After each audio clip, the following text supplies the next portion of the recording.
1985년인가 6년인가 이제 좀 오래돼서 기억이 좀 흐릿합니다만, 당시 고등학생이던 저는 대구의 동신교회라 하는 교회에 저희 학교 그 선교 중창단이 저녁 예배에 초대를 받아서 제 특송을 하러 간 일이 있었습니다.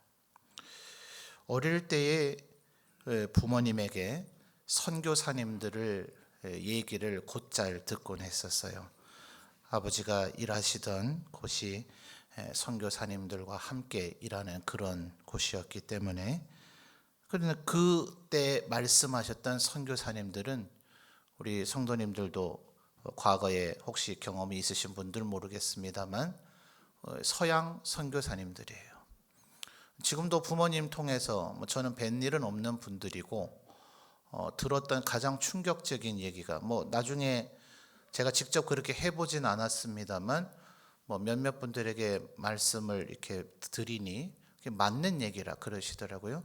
부모님께 들었던 서양 선교사님들과 관련된 가장 충격적인 얘기는 수박에다가 소금을 쳐서 드시더래요. 다들 그래 드시나 보죠? 근데 그렇게 하면 물론 소금의 양의 조절의 문제가 남긴 하겠습니다만 더 달콤해진다네요. 소금이라고 하는 것이 맛을 내는 기능이 있어서 단맛을 더 단맛이 되게 만든다는 겁니다. 저는 어릴 때 수박에 설탕을 넣어서 먹으면 먹지, 수박을 이렇게 수저로 떠내서 얼음물에 설탕도 넣고 화채라 해서 그렇게 먹은 적도 있지 않습니까? 그렇게 먹은 기억은 있어도 소금을 쳐서 먹는다, 도무지 이해가 안 되는 그런 얘기를 어릴 때 서양 선교사님들은 그렇게 드셨대더라. 참 희한한 분들이구나, 이런 기억을 가졌던 기억이 있습니다.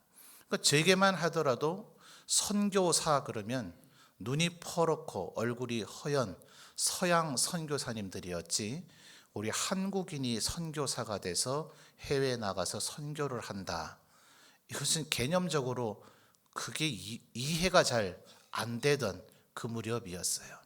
근데 공교롭게도 저희가 찬양을 드리러 간 그 저녁 예배가 동신교회에서 파송한 선교사님이 귀국을 하셔서 일종의 선교 보고를 하는 예배였습니다.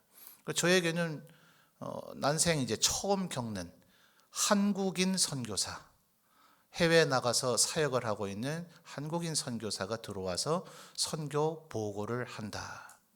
근데 이분이 아마 선교사가 되기 위한 훈련 과정 속에 이제 미국 교회를 다녀올 일이 있었는가 봐요. 그곳에 교회를 방문했는데 예배당은 아마도 우리 교회보다도 훨씬 큰 교회였던 것 같아요.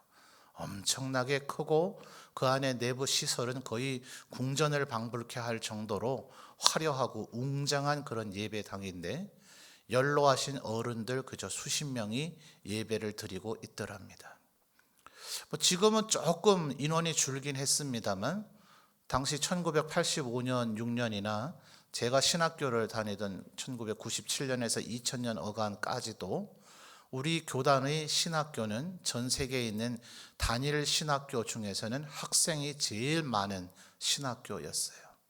또 서울 쪽에 가면 우리 교단을 제외하고라도 우리 한국에 있는 교회 단일 예배당 인원 수용이 전 세계 10손가락 안에 드는 교회 중에 절반이 당시에 한국에 있다, 이렇게 불려지던 시절이었습니다. 그러니까 아마 선교사님도 그 미국의 교회를 심호하고 계신 목사님인지 장로님인지 하여튼 안내하는 분들에게 아니, 교회가 지금 왜 이러냐 하면서 한국 교회의 근황에 대해서 이야기를 하셨다 그래요. 그랬더니 그 미국 그 교회 담당자가 하는 말이, 한국에 지금 복음이 전해지고 교회가 세워진 지 얼마가 됐는가, 그때가 한 100년이 조금 지난 무렵이죠. 그래서 그 얘기를 했더니 그분 말씀이 우리도 그때는 그랬다 그러시더라는 거예요.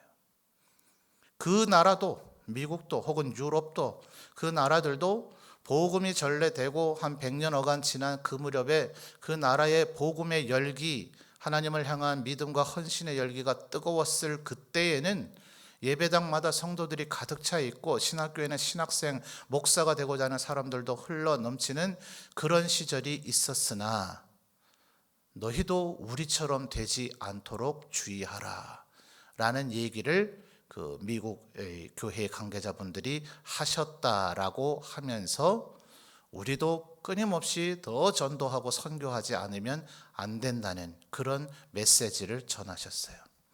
그 얘기를 학생 시절에 들으면서 생전 처음 선교사님을, 한국인 선교사님을 뵙기도 했지만 이게 뭔 얘기야 이게, 이런 마음이 솔직히 마음속에 들었어요.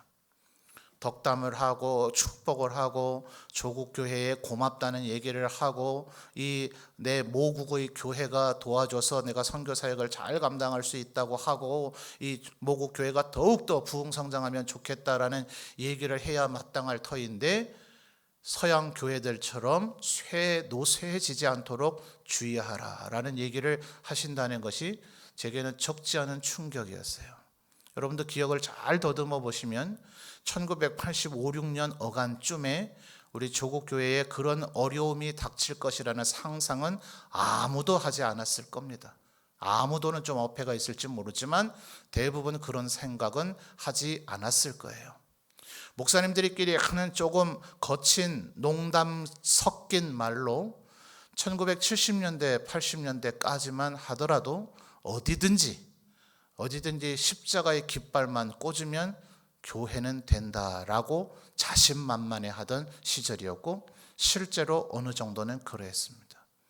비닐하우스에서 시작을 하든 가정 집에서 시작을 하든 대도시 사거리에서 시작을 하든 좀 농어촌 지역의 사람이 모여들기 조금 쉽지 않아 보이는 곳에서 하든 규모와 어떤 성장의 속도, 배가 되는 양의 차이는 있을지라도 어디든지 십자가만 꽂으면 어느 정도 시간이 지나면 자립되는 교회를 이룰 수 있다.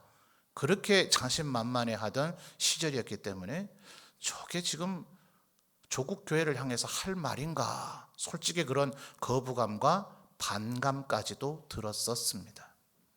근데 그로부터 30년 정도가 지났네요. 30몇 년. 근데 지금 그 일들이 현실이 되어지고 있습니다. 교회마다 그 미국이나 유럽 교회처럼 의리의리하고 어마어마한 예배당에 그저 수십 명씩 예배 드리고 있지는 않지만 이대로 가다가는 20, 30년 안에 그렇게 될 것 같다는 각종 예측들이 이곳저곳에서 나오고 있는 지가 벌써 몇 해가 더 지났습니다. 10년도 더 지났습니다. 올 가을 9월에도 각 교단별 총회가 이루어지고 있는데 전에도 말씀드렸지만 한때 모든 교단을 총합산을 해서 우리 한국의 현재 기독교인이 몇 명이다. 그래서 전 인구 대비 몇 %다. 아마 제 기억으로는 최대 퍼센트가 한 25%를 찍었던 것 같아요. 이제는 그런 통계조사 잘 못 들어보시죠? 워낙 이제는 명함을 내밀기가 부끄러울 정도로 줄어들어 버렸기 때문에 그런 통계조사가 이루어지고는 있으나 자랑스럽지 않으므로 발표하지를 잘 않습니다. 그러나 교단별로는 각 교단의 집계가 노회에서 올려보내는 집계들이 총회 본부에다 집계가 되기 때문에 해마다의 각 교단별 교회 수, 성도들의 숫자, 목사와 장로님들의 숫자의 증감에 대해서는 늘 통계치가 나오고 있어요. 아이러니한 것은 지난 몇 년을 통해서 한 5년 어간을 보면 성도의 수는 급감하고 있습니다. 교회의 숫자도 줄고 있습니다. 그 다음에 아이러니한데 목사와 장로님들의 숫자는 오히려 늘어나고 있어요. 물론 이제 장로님들은 성도들 25분당 한 분의 장로님을 세울 수 있는데 우리 교회도 성도의 규모로 하면 장로님을 20분까지 세워도 됩니다. 그렇게 법이 규정하고 있는 대로 최대치로 장로님들을 세우지는 인위적으로 세울 수가 없잖아요. 성도들의 3분의 2가 지지하는 선출이 돼야만 장로님을 세울 수 있기 때문에 인위적으로 될 수 있는 일이 아니라서 그것이 되지 않은 면도 있지만 아마 지금은 이제 아직은 그래도 장로님들을 더 세울 수 있는 성도 수의 여력이 있기 때문에 목사와 장로님들의 수는 증가하고 있고 오히려 성도의 수와 교회의 수는 감소하고 있는 기이한 현상을 지금 경험하고 있어요. 저는 30여 년 전에 그 얘기를 들으면서 설마 에이 말도 안 되는 소리 어디 저런 소리를 하고 있는가. 다른 메시지는 참 은혜로웠어요. 선교사님을 통해서 선교사님이 우리 한국인 선교사도 가능하구나. 우리 한국인 동포들이 전 세계로 나가서 복음을 전하고 있구나. 이제는 우리 한국인도 선교사라고 불려지고 있구나 등등 수많은 은혜를 받았지만 그 은혜의 내용이 상세히 사실 잘 기억되진 않아요. 은혜 받았다는 그 느낌만 기억되고 단 기억되는 것 하나는 30년 뒤에 혹은 그 뒤에 우리 한국교회도 이렇게 되지 않도록 주의합시다 라는 얘기만이 강렬하게 제 마음속에 남아 있어요. 그러니까 그 뒤로 혹시라도 정말 우리 한국교회가 그렇게 될까 그 염려하는 마음으로 그 이후의 삶을 살아왔던 것 같아요. 근데 그 얘기를 듣고 난 후 한 15년 지나서 아까 말씀드렸듯이 1997년에서 2000년까지 제가 신학교를 다니게 됐습니다. 그때 신학교를 다니면서 당시 이제 목회자들이 주로 보는 월간지, 지금도 뭐 잘 발행되고 있습니다. 좋은 유익한 정보들을 많이 주고 있는데 목회와 신학이라고 하는 월간지가 있어요. 요즘은 주로 MP3잖아요. 그때만 해도 카세트 테이프 아직은 주종이죠. CD가 조금씩 이제 나오고 있던 시절이라서 매월 그 월간지에 카세트 테이프 주요하나 뭐 국내외 분들의 좋은 강의가 이제 그 부록으로 들어 있었어요. 그래서 어느 달 그 부록으로 온 카세트 테이프를 이제 꽂아서 듣고 있는데 영국 쪽에 있는 어느 목회자의 자기의 이제 사역에 대한 간증이었어요. 영국도 예외가 아니었습니다. 미국과 같이 그 어마어마한 예배당에 그저 노인들 뭐 수십 명 정도가 모여서 예배 드리고 있었어요. 대부분의 영국 목회자들은 패배 의식과 절망감, 이제 안 된다. 우리 영국 교회는 이제 소망이 없다. 어떻게 해봐야 이제 되지 않는다 하는 그런 속에서 그냥 현상 유지하는 것만으로 만족하며 지내고 있었는데 이분이 이제 하나님 앞에 기도하기 시작합니다. 다른 무슨 특별한 방법이 있는 게 아니에요. 그냥 하나님 앞에 기도하기 시작하자 처음에는 그 교회 성도들이 새로 오신 목사님이 좀 미쳤는가 보다, 광신자인가 보다, 성격이 좀 유별난가 보다, 뭘 저렇게까지 기도를 하는가 라는 그런 시각으로 자기를 바라보는 것 같더래요. 서양인들 이런 쪼크 잘 하거든요. 자기를 그렇게 바라보는 것 같았다. 이렇게 제가 다 이해한 게 아니고요. 통역이 나온 거예요. 이제 그분이 영어로 말하면 옆에 통역한 것이 녹음되어 있는 테이프입니다. 그래서 처음에는 그렇게 보는 성도들이 어느 날부터인가 한 분 한 분씩 모여서 함께 기도하기를 시작했어요. 그리고 그 기도하던 사람들이 우리가 하나님의 말씀 속에서 우리가 해야 될 사명이 무엇인가를 다시금 주목하기 시작하면서 전도하자. 그렇게 해서 전도하기를 시작을 했고 전도하니 한 명 한 명 예수를 믿고 다시 등록하는, 영국은 우리보다 기독교 역사가 오래됐잖아요. 요즘 우리가 소위 얘기하고 있는 가나안 성도 영국에는 없었겠어요? 영국도 있죠. 그 당시만 하더라도 이미 과거에는 교회의 성도였으나 이제는 교회의 발걸음을 끊었던 사람들이 얼마나 많았겠어요. 곳곳에 산재에 있죠. 그들에게 다시금 주의 복음을 전하고 예수님 앞에 다시 재헌신하기를 전도할 때에 한 명 한 명씩 모여들기 시작을 하고 아주 작고 허름한 창고 같은 사무실에서 시작한 나는 전 세계에 지부를 두는 선교회를 이루게 되었다. 지금 굉장히 많이 압축했습니다. 하는 얘기가 제가 신학교를 다니던 97년, 2000년 그 어간의 카세트 테이프를 들었어요. 자, 여러분, 우리 한국교회의 미래는 어떻게 될까요? 점천제일교회의 미래는 어떻게 될까요?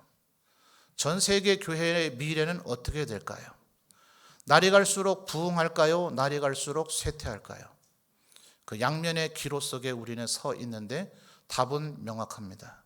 주저앉아 넋놓고 있고 패배의식에 사로잡혀 있으면 그 교회는 날이 갈수록 메말라지고 비틀어져 갈 것입니다.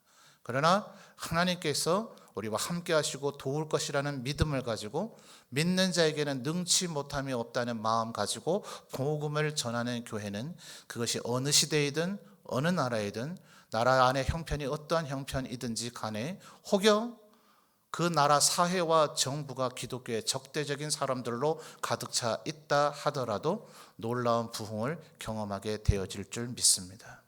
그래서 저는 이 저녁에 우리가 이제 60주년을 기념하고 감사하고 있는데 우리 점천제일교회가 주님 다시 오시는 그날까지 어떤 교회가 되어야 할 것인가, 다시 한번 전도의 사명을 주목하는 우리 교회가 되었으면 좋겠어요. 방금 전에 말씀드린 바와 같이 지금 난립니다. 교회마다 제가 가깝게 좀 지내는 어찌 하다 보니 부모님이 일단 전국으로 이사를 많이 다녔고 그 영향을 받고 자라나서 그런지 저도 사역지를 이곳저곳으로 많이 옮겨 봤었고 그러다 보니 결국은 아는 사람들이 전국에 많아지더라고요.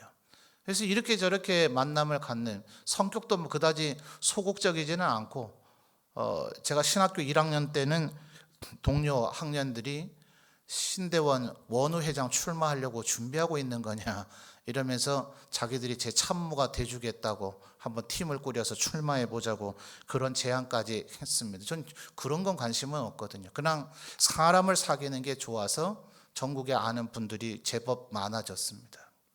근데 제가 볼 때는 저분은 진짜 목사님 같다. 나는 저분에 비하면 좀 목사가 아닌 것 같다. 한때 무늬만 가구다 이런 로고 광고 카피 문구가 있었죠. 나는 무늬만 목사인가 봐. 이런 열등감을 갖게 하는 그런 동료 선후배 목사님들이 좀 있습니다. 정말 경건하고 정말 겸손하고 말씀에 탁월한 연구와 깊이와 능력이 있는 그런 목사님들을 알고 있는데 예외 없이 고전을 면치 못하고 있습니다. 성도의 숫자를 현상 유지하기가 너무나 힘들다. 이 방법 저 방법 별의별 방법을 다 써보고 있지만 하나님 앞에 금식도 해보고 밤을 새워 철야기도도 해보고 있지만 교회의 숫자가 점점 줄고 있다. 곳곳에서 이렇게 앓는 소리를 하고 있는 목사님들이 참 많이 있습니다. 우리 교회는 어때요? 기적인 것 같아요. 아멘 좀 하이소. 아닙니까? 아니 밖에서는 그렇게 평하고 있는데 우리 성도님들은 모르시나 봐. 지금 전국이 모두 다 이렇지는 않지만 다들 성도가 줄어서 지금 해도 안 된다 이러고 있는데 우리 교회는 무슨 어마어마한 폭발적인 성도의 숫자가 늘어나고 있지는 않지만 계속해서 새로 등록하는 새 가족들이 있음에 하나님 앞에 참 감사한 일인 것 같아요. 왜 그럴까요? 왜 그럴까요? 저는 다른 데 이유가 있다고 생각하지 않습니다. 되든 안 되든 우리들이 주님의 명령을 따라서 해마다 싫든 좋든 어렵든 어떻든 간에 우리들이 전도의 사명을 감당하고 있기 때문에 그렇다고 저는 믿습니다. 미국 교회든 영국 교회든 한국 교회든 그 어떤 교회든 어느 시대의 교회이든 간에 되든 안 되든 그래서 오늘 말씀 가운데 2절에 뭐라 그럽니까? 너는 말씀을 전파하라. 그 다음 말씀이 저는 너무나 은혜가 돼요. 그 다음 뭐라 그래요? 때를 얻든지 못 얻든지 항상 힘쓰는 교회에는 하나님께서 생명력을 불어넣어 주시고 은혜를 베풀어 주실 줄 믿습니다. 저는 우리 점천제일교회가 예수님 다시 오시는 그날까지 든든히 서가는 교회가 되어질 줄 믿습니다. 60년뿐만이 아니라 주님 언제 오실지 알지 못하니 제가 몇 년 되는 교회가 되리라고 예측할 수는 없으나 주님 다시 오시는 그날까지 평안한 가운데 든든히 서가는 교회가 되어질 줄 믿습니다. 우리가 끊임없이 복음을 전하기 위해서 힘쓰고 애쓰는 한 말입니다. 그러니까 주위에서 무슨 얘기가 들려오든지 지금 시대가 이러하다, 우리 나라가 이러하다, 모든 교회가 이러하다 다 그런 얘기는 귀담아 들을 필요 없습니다. 그것은 하나님의 말씀도 아니요 하나님의 음성도 아닙니다. 주님은 우리에게 말씀하시기를 주의 말씀에 순종하고 복음을 전하라. 그러면 내가 너희와 함께하리라. 땅 끝까지 내가 너희와 함께하리라. 하늘의 모든 권세와 권능을 내게 주셨으니 내가 너희와 늘 항상 함께하리라. 주님께서 우리에게 그렇게 말씀해 주신 줄 믿습니다. 그러니까 우리들 그 말씀에 순종하며 힘쓰면 되는 거죠. 근데 여러분, 기이한 것은 전에 우리 전도운동 기간에도 말씀을 드리지만, 전도하려고 힘쓰는 교회는 하나님께서 전도가 되도록만 해주는 것이 아니라 다른 영역에도 은혜를 베풀어 주시더라고요. 왜 그렇습니까? 자, 오늘 우리가 읽은 말씀 2절 말씀을 다시 한번 살펴볼까요? 여러분 한번 2절 말씀 읽어주십시오. 시작.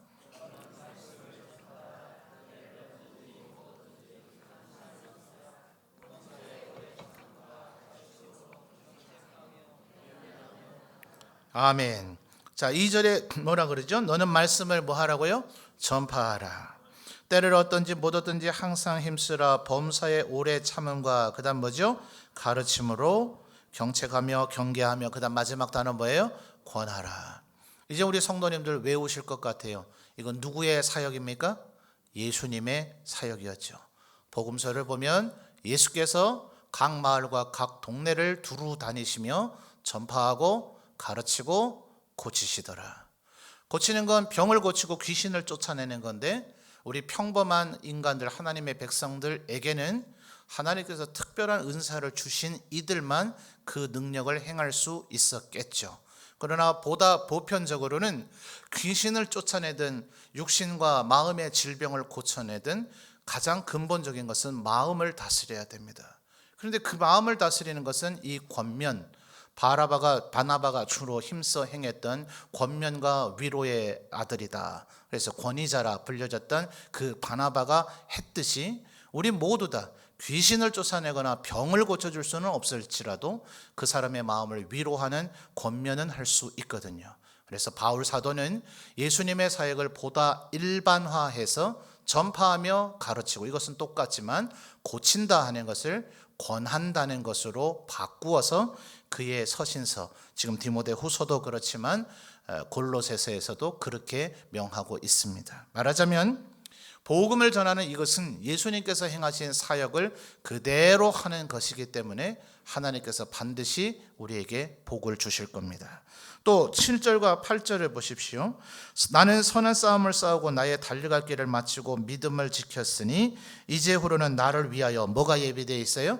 의의 면류관이 바울 사도를 위해서 예비되어져 있는데, 하반절을 보니까 내게만 아니라 주의 나타나심을 사모하는 누구요? 모든 자에게도 하나님이 뭘 주신다는 얘기입니까? 의의 면류관을 주신다는 이야기입니다.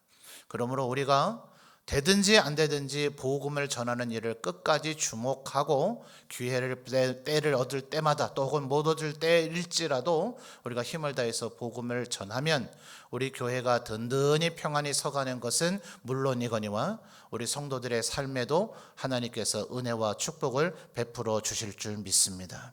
근데 여러분, 전국에 그렇다면 전도해보자, 전도하자 하는 교회는 우리 교회밖에 없었던 걸까요?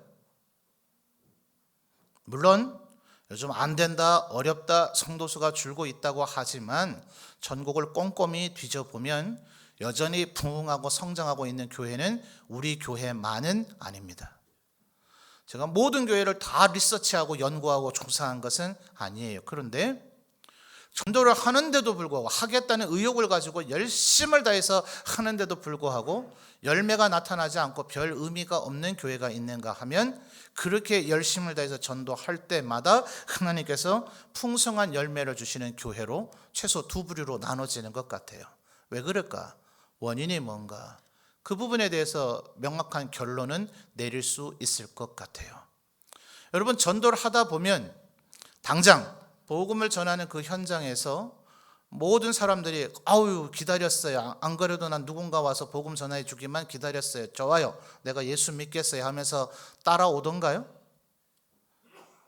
대답 좀 해보십시오. 그렇던가요? 그렇지 않죠.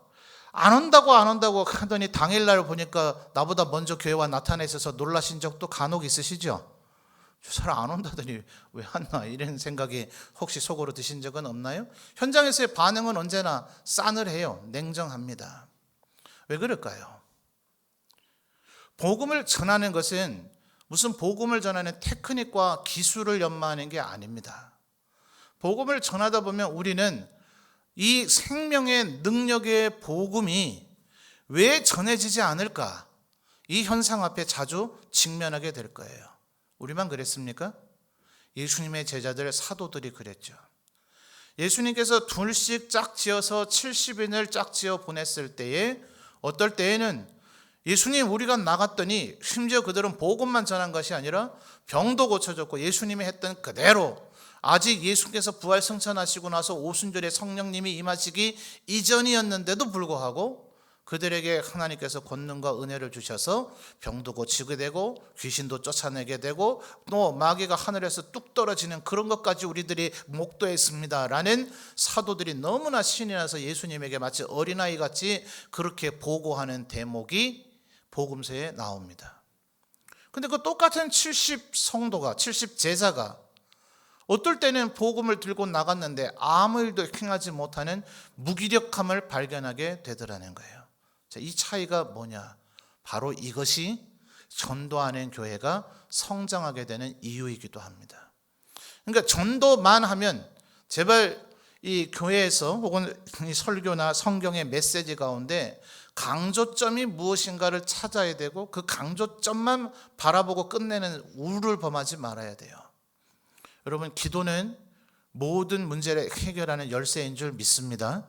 그런데 그 말 속에는 앞뒤를 잘 살펴보면 기도만 하라고 얘기하고 있지는 않다는 거예요. 하나님 앞에 영광 돌리지 않고 말씀에 순종하지도 않고 기도만 하면 하나님을 못 취급하는 거예요. 자기가 무당같이 되는 것밖에 되지 않는 거예요. 하나님을 내가 부려먹는 신으로 여기는 것밖에 되지 않아요. 하나님 앞에 말씀에 순종하고 하나님 앞에 영광을 돌리며 기도할 때에 너희에게 만약 죄가 있으면 하나님과 너희 사이에 그 죄가 마치 얼굴을 그 커튼으로 가린 것처럼 가려서 너희들이 하나님의 얼굴을 바라보지도 못하고 그 얼굴이 뜨뜻해서 창피스러워서 화끈거려서 하나님 앞에 들지도 못하고 그 기도는 상달되지 않을 것이다. 그러나 너희들이 모든 죄를 회개하면 너희의 모든 기도가 하나님 앞에 상달되고 응답을 받게 될 것이라고 요한 1서에서 요한 사도가 얘기하고 있잖아요. 기도하라고 하는 얘기는 기도만 하라는 얘기가 아닙니다. 기도를 하려면 하나님 앞에 서야 되니 범죄한 내가 하나님 앞에 어찌 감히 설 수 있습니까? 부끄럽잖아요. 하나님 앞에 회개해야 되잖아요. 하나님 앞에 기도하려면 하나님의 말씀을 하나님을 의지하고 존중하고 신뢰하는 경외심을 가져야 그 기도가 하나님 앞에 온전히 올려질 테니까 내가 하나님의 말씀대로 살 수밖에 없잖아요. 그렇게 변화되어지는 내가 하는 기도는 하나님 앞에 응답이 된단 말이에요. 마찬가지로 전도를 하자는 얘기는 전도만 하자, 무조건 전도지를 대량 살포하고 많이 뿌리면 된다, 나가서 예수천당 불신지옥이라는 구호를 외치면 된다, 구호를 잘 만들고 목소리의 크기와 그 목소리를 외치는 사람의 수에 좌우되는 것이 아니라 그들이 얼마나 하나님의 말씀에 순종된 삶을 살고 있느냐가 전도의 열매를 좌우하더라는 거예요. 그래서 전도를 하자고 하는 얘기는 나가서 전도하자는 그 얘기 이전에 우리의 삶을 되돌이켜 보게 되는 겁니다. 어쨌든 전도는 사람의 마음을 얻어야 되잖아요. 주위의 사람들과 인간관계를 정말 안 좋게 맺어놓고 가서 어느 날 갑자기 생글생글 웃으면서 천사와 같은 미소를 띠며 예수 믿으라 한들 그 사람이 과연 예수를 믿겠어요? 혹여 하나님이 기적을 일으켜서 예수를 믿어도 우리 교회 안 오고 딴 교회를 가버리겠죠. 그러니까 전도를 하고자 하는 사람은 평상시의 삶을 함부로 살 수가 없죠. 어떻게 하면 내 모든 삶의 전 영역이 하나님 앞에 영광을 돌리게 할 것인가, 내 주위 사람들에게 내가 빛줄의 소금물의 삶을 감당할 것인가를 늘 고민할 수밖에 없어요. 하나님 앞에 내가 전도의 열매를 반드시 맺어야 되겠다는 그것이 내 인생의 제일 되는 목표이기 때문에 그 목표를 이루기 위해서 내 삶의 모든 영역이 그 복음을 전하는 사역에 방해가 되거나 장애가 되지 않도록 살고자 하는 애를 쓰게 된단 말이에요. 예를 들어 우리 교회 꼭 그렇게까지 하고자 하는 마음은 없습니다만 전에 섬겼던 교회 가운데 전에 몇 번 말씀드린 적이 있어요. 교회 성도의 수가 갑자기 너무나 급증을 하게 되고 성도 수가 수천 단위가 돼버리니까 성도들이 성도임을 알아보지 못하는 건 기본이고 이름과 전도의 구역은 아예 몰라요. 그래서 아예 여기에 무슨 초등학생들처럼 뻐클형의 배지로 다는 이 명찰을 교회 오면 늘 달도록, 혹은 뭐 남자분들 넥타이처럼 보이스카우트 한건이라 그럽니까? 그런 거 있죠. 줄 해가지고 여기에 버클 달도록 그런 걸 1인당 3, 4개씩 만들어 주셨어요. 뭐 물론 불순종하고 안다는 분들도 있지만 대략 90% 이상의 성도들이 주일날 여기에 이걸 달고 오는 거예요. 무슨 교회 중간에 이름 석자 크게 해서 이제 그걸 보면서 우리 교회 성도인 줄도 알고 서로의 이름을 그 명찰 이름이 적혀 있는 그 배지를 보면서 이름을 불러가면서 뭐 아무개 집사님, 아무개 장로님 서로 이렇게 호칭하게 되는 일이 있었어요. 제가 근본 좀 귀차니즘이 있습니다. 귀차니즘 압니까? 모든 삶의 모토가 귀찮아하는 거. 그러니까 이거를 옷을 갈아입을 때마다 떼기가 그래서 그냥 달고 늘 다녔어요. 어느 순간인가 사람들이 이것을 쳐다보고 있다는, 교회가 아니라 일반 뭐 슈퍼를 가든 뭐 이발소를 가든 뭐 뭡니까 세탁소를 가든 뭐 어디를 가든지 간에 이거를 쳐다보고 있다는 게 느껴졌어요. 거기는 100만 도시니까 우리 이 문경처럼 길을 나가면 우리 성도를 만나는 일은 그렇게 흔하지 않습니다. 아무도 나를 아는 성도를 만날 일은 없는데 모든 사람들이 저 사람은 교회 다니는 사람이라는 걸 보고 있다는 그 생각이 저로 하여금 극도로 모든 일에 조심하게 만들더라고요. 말 한마디를 해도 행동 하나를 해도 사람들이 나를 보고 뭐라 할까? 예수 믿는 사람이 왜 저러냐고 얘기하지 않을까? 하나님의 영광을 가리지 않을까? 그것이 처음에는 외형적인 억지일 수 있습니다. 내 마음속에서 우러난 자발적인 마음이 아니라 사람들에게 보여주기 위한 나의 가식적이고 외식적인 쇼가 될 수 있는데, 사람은요 결국은 무슨 일이든 자연 발생적으로 나의 거룩한 의지와 결단으로 그렇게 되지 않습니다. 왜 예수님께서 40일을 금식 기도를 하셨는가? 왜 정탐꾼에게 4일, 일주일 혹은 보름 정도가 아니라, 실제로 신학자들은 이런 시뮬레이션까지 해봤어요. 가데스 바네아에서 가나안 땅을 12명에게 분담을 시켜서 정탐을 하게 하는 것을, 혹은 한 명씩 돌아보니게 하는 것이 좀 위험하고 부정확할 수 있어서 2명씩 짝지어서 보냈다 하더라도 과연 40일이나 돌아봐야 할 일인가? 이스라엘 땅이 사실 그렇게 넓지 않거든요. 무슨 뭐 집집마다 가가호 지도 그려오는 것도 아닌데 뭘 그렇게 40일까지 봐야만 했을까요? 왜 가데스 바네아에서 그들은 40일 봤을까요? 왜 예수님은 40일 동안 금식했을까요? 그래서 지난 한 10년 전쯤인가 미국에 있는 한 교회가 시작을 해서 목적이 이끄는 삶, 며칠요? 40일. 이런 운동들을 했잖아요. 뭐냐? 40일 정도를 계속해서 그렇게 살려고 하다 보면 그것이 자연스러운 내 습관과 인격으로 녹아들더라는 거예요. 여러분, 오늘 이후로부터라도 스스로 그렇게 마인드 컨트롤이라도 하십시오. 여기다가 뭐 똑같이 나는 점천제일교회 성도 이래서 점천제일교회 배지를 다 같이 제작해서 하나씩 달까요? 꼭 그렇지 않더라도 여러분 마음속에 계속해서 되뇌이십시오. 나는 점천제일교회 성도다. 하나님의 자녀이다. 사람들은 나를 보고 나의 아버지이신 하나님이 어떤 분인가를 상상하고 예측하고 추측하게 될 것이다.